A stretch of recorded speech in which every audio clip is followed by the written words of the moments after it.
नमस्कार, अभिवादन स्वीकार कीजिए राजेश्वरी सांकृत्यायन का। आज की स्पेशल रिपोर्ट में हम बात करेंगे भारत की प्राचीन जल संस्कृति को जीवंत करने के बारे में। जल प्रदूषण एवं पीने के स्वच्छ जल की निरंतर घटती मात्रा को लेकर बड़े खतरे खड़े हैं।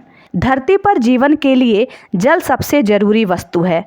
जल है तो जीवन है। जल ही किसी भी प्रकार के जीवन और उसके अस्तित्व को संभव बनाता है। जीवमंडल में पारिस्थितिकी संतुलन को यह बनाए रखता है।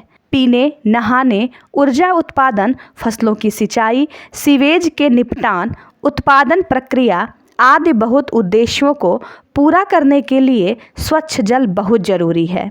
जिन 5 तत्वों को जीवन का आधार माना गया है, उनमें से एक तत्व जल है। जल के बिना जीवन की कल्पना नहीं की जा सकती। मानव एवं जीव जंतुओं के अलावा जल कृषि के सभी रूपों और अधिकांश औद्योगिक उत्पादन प्रक्रियाओं के लिए भी बेहद आवश्यक है। परंतु आज पूरी दुनिया जल संकट के साए में खड़ी है। अनियोजित औद्योगिकीकरण, बढ़ता प्रदूषण, घटते रेगिस्तान एवं ग्लेशियर, नदियों के जल स्तर में गिरावट, पर्यावरण विनाश, प्रकृति के शोषण और इनके दुरुपयोग के प्रति असंवेदनशीलता पूरे विश्व को एक बड़े जल संकट की ओर ले जा रही है। इन सभी समस्याओं से दुनिया को अवगत कराने एवं सबको जागरूक करने के लिए 1993 से प्रतिवर्ष 22 मार्च को विश्व जल दिवस मनाया जाता है। इसका उद्देश्य विश्व के सभी देशों में स्वच्छ एवं सुरक्षित जल की उपलब्धता सुनिश्चित करवाना है। साथ ही जल संरक्षण के महत्व पर भी ध्यान केंद्रित करना है।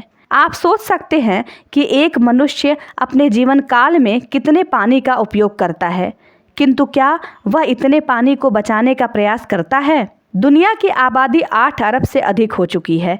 इसमें से लगभग आधे लोगों को साल में कम से कम 1 महीने पानी की भारी कमी का सामना करना पड़ता है। जलवायु परिवर्तन के कारण 2000 से बाढ़ की घटनाओं में 134% वृद्धि हुई है और सूखे की अवधि में 29% की बढ़ोतरी हुई है। पानी के संरक्षण और समुचित उपलब्धता को सुनिश्चित कर हम पर्यावरण को भी बेहतर कर सकते हैं तथा जलवायु परिवर्तन की समस्या का भी समाधान निकाल सकते हैं। पैकेट और बोतल बंद पानी आज विकास के प्रतीक चिन्ह बनते जा रहे हैं और अपने संसाधनों के प्रति हमारी लापरवाही अपनी मूलभूत आवश्यकता को बाजारवाद के हवाले कर देने की राह आसान कर रही है।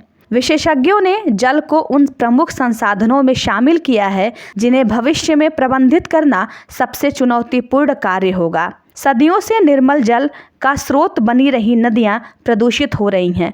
जल संचयन तंत्र बिगड़ रहा है और भूजल स्तर लगातार घट रहा है। धरती पर सुरक्षित और पीने के पानी के बहुत कम प्रतिशत के आकलन के द्वारा जल संरक्षण या जल बचाओ अभियान हम सभी के लिए बहुत जरूरी हो चुका है। औद्योगिक कचरे की वजह से रोजाना पानी के बड़े स्रोत प्रदूषित हो रहे हैं। जल को बचाने में अधिक कार्य क्षमता लाने के लिए सभी औद्योगिक बिल्डिंगें, अपार्टमेंट्स, स्कूल, अस्पतालों आदि में बिल्डरों के द्वारा उचित जल प्रबंधन व्यवस्था को बढ़ावा देना चाहिए। पीने के पानी या साधारण पानी की कमी के द्वारा होने वाली संभावित समस्या के बारे में आम लोगों को जानने के लिए जागरूकता कार्यक्रम चलाया जाना चाहिए। जल की बर्बादी के बारे में लोगों के व्यवहार को मिटाने के लिए इसकी त्वरित जरूरत है। इसी सप्ताह संयुक्त राष्ट्र के मुख्यालय में जल सम्मेलन आयोजित हो रहा है, जिसमें सभी के लिए जल और स्वच्छता उपलब्ध कराने की दिशा में महत्वपूर्ण चर्चा होगी। पानी धरती पर जीवन के अस्तित्व के लिए आधारभूत आवश्यकता है। आबादी में वृद्धि के साथ पानी की खपत बेतहाशा बढ़ी है, लेकिन पृथ्वी पर साफ पानी की मात्रा कम हो रही है। जलवायु परिवर्तन और धरती के बढ़ते तापमान ने इस समस्या को गंभीर संकट बना दिया है। इस सम्मेलन में सरकार, उद्योग जगत और अंतर्राष्ट्रीय संस्थानों के लिए लक्ष्य तो निर्धारित किए ही जाएंगे, साथ ही आम लोगों को पानी बचाने की मुहिम से जोड़ने के लिए भी कारगर कार्य योजना बनाने पर विचार होगा। दुनिया के कई हिस्सों की तरह भारत भी जल संकट का सामना कर रहा है। वैश्विक जनसंख्या का 18% हिस्सा भारत में निवास करता है, लेकिन 4% जल संसाधन ही हमें उपलब्ध है। भारत में जल संकट की समस्या से निपटने के लिए प्राचीन समय से जो प्रयत्न किए गए हैं वे दुनिया के लिए मार्गदर्शक हैं। देश के 7 राज्यों के 8,220 ग्राम पंचायतों में भूजल प्रबंधनों के लिए अटल भूजल योजना चल रही है। स्थानीय समुदायों के नेतृत्व में चलने वाला यह दुनिया का सबसे बड़ा कार्यक्रम है। साथ ही नल से जल, नदियों की सफाई, अतिक्रमण हटाने जैसे प्रयास प्रधानमंत्री नरेंद्र मोदी के नेतृत्व में हो रहे हैं। जल संरक्षण की दिशा में बड़ी पहल करते हुए केंद्रीय जल शक्ति मंत्रालय ने इस वर्ष जनवरी में राज्यों के जल मंत्रियों का सम्मेलन आयोजित किया है। अब यह सम्मेलन हर साल आयोजित किया जाएगा। इसके उद्घाटन के अवसर पर प्रधानमंत्री नरेंद्र मोदी ने उचित ही रेखांकित किया कि सभी राज्यों को मिलकर काम करना होगा तथा जल संरक्षण एवं उपयोग किए गए पानी को फिर से इस्तेमाल में लाने के उपाय करने होंगे। हमारे यहाँ जल बचाने के मुख्य साधन हैं नदी, ताल एवं कूप। इन्हें अपनाओ, रक्षा करो, अभय दो, इन्हें मरुस्थल के हवाले न करो। अंतिम समय यही तुम्हारे जीवन और जीवनी को बचाएंगे। ख्यात पर्यावरणविद अनुपम मिश्र तो अब भी खड़े हैं तालाब कहते कहते स्वर्गस्थ हो गए। आज आवश्यकता इस बात की है कि विश्व जल दिवस की मूल भावना को अपने दैनिक जीवन में उतारकर हर व्यक्ति हर दिन जल संरक्षण का यथासंभव प्रयास करे। गांव के स्तर पर लोगों के द्वारा बरसात के पानी को इकट्ठा करने की शुरुआत करनी चाहिए। उचित रखरखाव के साथ छोटे या बड़े तालाबों को बनाने के द्वारा बरसात के पानी को बचाया जा सकता है। धरती के क्षेत्रफल का लगभग 70% भाग जल से भरा हुआ है, परंतु पीने योग्य जल मात्र 3% है। इसमें से भी मात्र 1% मीठे जल का ही वास्तव में हम उपयोग कर पाते हैं।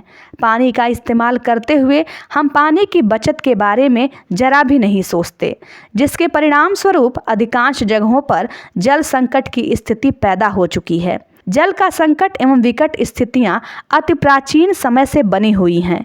इसी कारण राजस्थान, गुजरात, मध्य प्रदेश आदि प्रांतों में जल संरक्षण के लिए नाड़ी, तालाब, जोहड़बंधा, सागर, समंद एवं सरोवर आदि बनाने की प्राचीन परंपरा रही है। राजा महाराजाओं तथा सेठ साहूकारों ने अपने पूर्वजों की स्मृति में अपने नाम को चिरस्थायी बनाने के उद्देश्य से इन प्रदेशों के विभिन्न भागों में कलात्मक बावड़ियों, कुओं, तालाबों, झालरों एवं कुंडों का निर्माण करवाया, जहां प्रकृति एवं संस्कृति परस्पर एक दूसरे से समायोजित रही हैं।